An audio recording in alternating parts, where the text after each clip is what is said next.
The new moon is happening in Leo at 2 degrees. So pretty much right after it's entering the sign, we will have the new moon. And that's occurring on July 24th at 3:11 p.m. Eastern Time. New moons represent beginnings. They're an opportunity for us to plant a seed of manifestation. What do we want to call in? For Leo, we talked about this a little bit before. Leo captures self-expression. It's the me to Aquarius's we. Leo wants to create. It wants to be the center of attention, center stage, at the hub of it all. And it's also highly loyal and fun-loving. So another thing contextualizing here, what we want to note is sometimes when I talk about these transits, I did it with the Saturn retrograde. That's like, oh, well, when Saturn went retrograde, it was also conjoining Neptune, which had just a week or so before station retrograde. So we can't always look at these within a vacuum. We have to remember where everything else is in the chart. And that's on top of, how it's connecting to your chart. So just to give a little bit of extra context here, this new moon happening on the 24th is trining. And when it trines, you think about a triangle that's happening within the chart. So it's because it's in Leo, it means it's in another fire sign. That's really the shorthand. And trines are supportive. They are bringing ease and flow. And it's trining the planets I just mentioned, Saturn and Neptune, which will still be at 1 degrees of Aries. So this is happening at 2 degrees of Leo, and they're at 1 degrees of Aries. So they are within the orb. They're only a degree off. And so when the moon enters here, it's engaging with Saturn and Neptune. So if you haven't watched the Saturn retrograde and Neptune retrograde videos that I released, definitely check those out in the astrology section of my YouTube channel, because you'll want to blend all of these together, because the insights from those interpretations are picked up on within this lunation.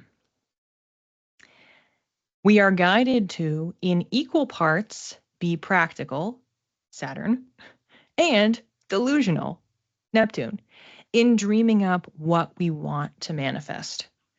So as an example, when you are choosing what you want to write down, doing a ritual, speak into existence what you want to call in, you could think really, really big picture, something that might seem kind of out of reach, but also consider some realistic steps or milestones to get there as road markers. So that way you are tapping into both the Saturn and Neptune energies. And of course, we're picking up on Aries energy and Leo energy in this new moon.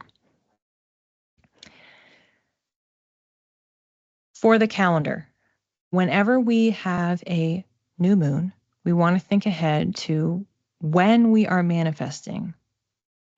And that's because it happens in the new moon, full moon cycle. So the full moon in Leo happens in early 2026 on February 1st. So whatever it is that we are planting seeds for on July 24th, we're casting out for February 1st of next year. So lots of different options here on the energies for calibrating exactly what you want to plant seeds for. If you want to consider the house, you're going to look at 2 degrees Leo only, that exact point, and say what area of life is that in, and you can use that. You also can ignore it. You can say, I just want to write down the things that I'm interested in manifesting, 1. Option 2 is you say, I want to think about what I want to manifest that's in the Leo energy. Option 3, I want to think about what I want to manifest in the Leo energy and pulling in Saturn and Neptune in Aries. And then number 4 is you pull in the houses that are at 2 degrees of Leo. And for extra credit, you could pull in a little bit of that 1 degree of Aries. So lots of different combinations here for harnessing the energy on this new moon. Mine is 4th house, no planets. Oh, thank you for bringing that up. So that's something else. Option number 5 in my list. If you have any planets or points at that degree point, you can fold in that energy as well. So if you had something at 2 degrees of Leo out to 7 degrees of Leo, and then back to 28 degrees of Cancer, if you have anything in that range, that could be activated by this new moon. 4th house for 2 degrees of Leo, then you can plant some seeds in your foundations. Kind of works out great if you want to include the Saturn component, because Saturn does want to build. It wants to have a solid foundation. So if you were going to manifest, you might want to kind of include all of the above because it would be supportive, I think, for a 4th house in particular.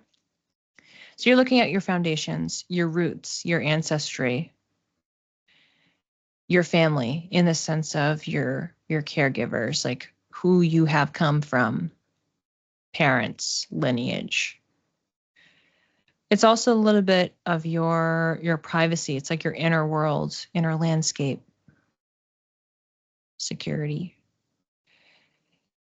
What do you want to call in those areas of life? When we're talking about Leo, Leo is sun ruled. So we're shining a light on some of those foundations as well. And saying, how can we explore these? How can we make this more playful? So maybe that's it. Maybe you're saying, I want to bring more joy into my house. 4th house is also your home, your physical home. I want to bring joy, creativity into my house, into the relationships that I have with my family, into my understanding of my ancestry. So maybe you're saying, I want to start like cooking, different recipes that are of my hair, like whatever it is. Bringing in something that's creative, that's playful, you could do that as an option. If you wanted to bring in a bit of the Saturn and Neptune, then you're calling in something that's separate, that is allowing for structure. So it could be a dream home that allows you to have a sense of security or build for the long term. That pulls in Neptune, that pulls in Saturn. Just some examples. 7th house is relationships. Descendant is exactly 2 degrees of Leo. Perfect. Yeah, so it's activating that point or that line,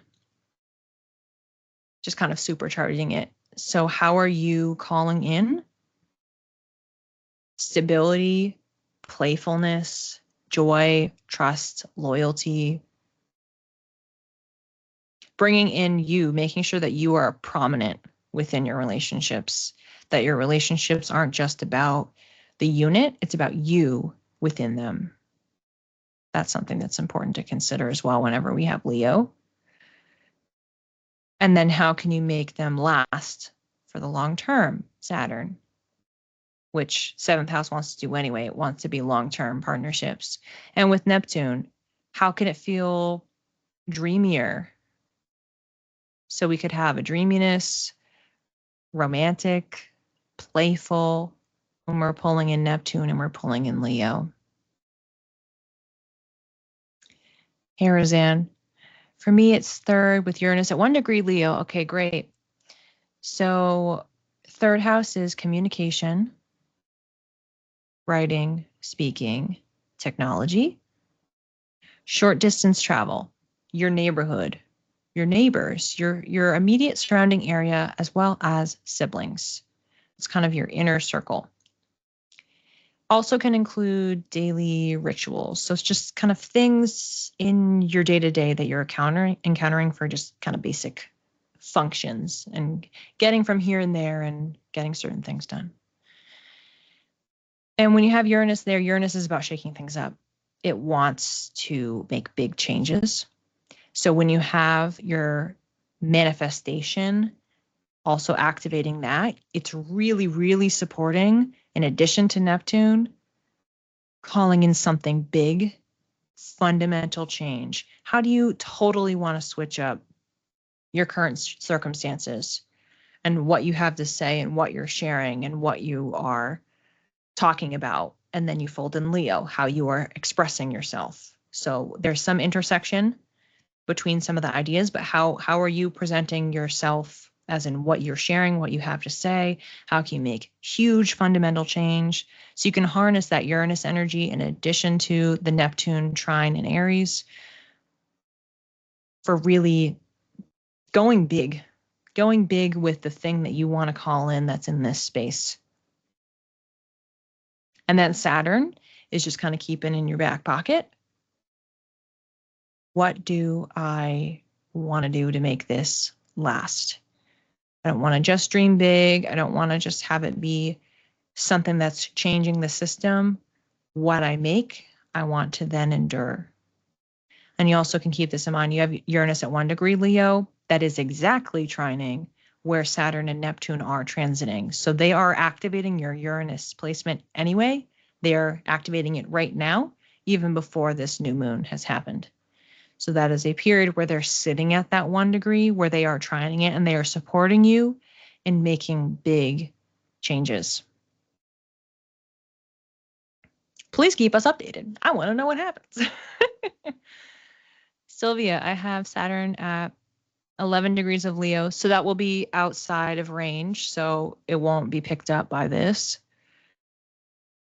In the 9th house, yeah, so those are all out of range. So Sylvia, you're just going to be looking at 9th house again.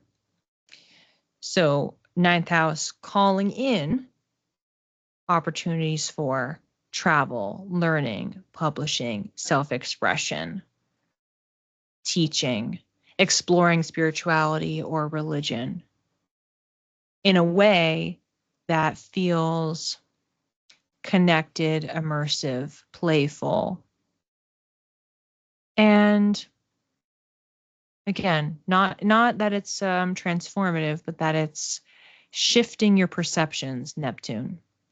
That it is creating a change, a stable, kind of new version of how you're operating, Saturn.